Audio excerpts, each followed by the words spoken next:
Florist Review magazine.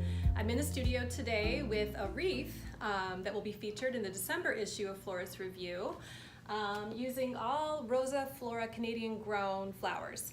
We have beautiful polar ice gerbera daisies, amando gerbera daisies, snapdragons, lisianthus, and I've highlighted it with a little bit of painted baker fern here in the wreath. So I'm really excited to show you the step-by-step how-to.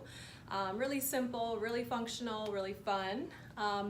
But today I wanted to share another little bonus idea that just came to me when I was designing the wreath. So I was thinking through a common problem that event designers have, which is how to easily give away flowers at the end of the night.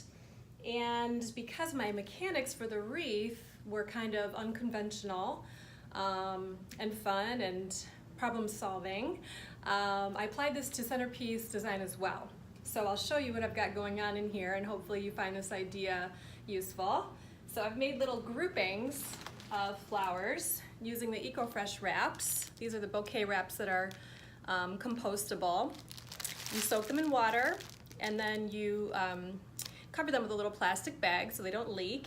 And I've just made a series of little arrangements here, little hand-tied, contained packages. And I've just simply arranged this into my vase, tucking it nice and deep so it's secure, and then hiding all the plastic bags with either moss or a little bit of the painted fern.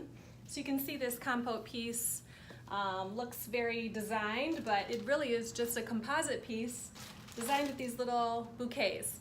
So at the end of the night, you can just give these away to all the people at the table. And there was one for everybody at the 8 Top table for this pretend party. So I hope you like this idea. I find it really fun, and look forward to the December issue of Florist Review, where you will see how I made this wreath. And yes, the flowers will stay fresh for at least 3 days. So looking forward to that.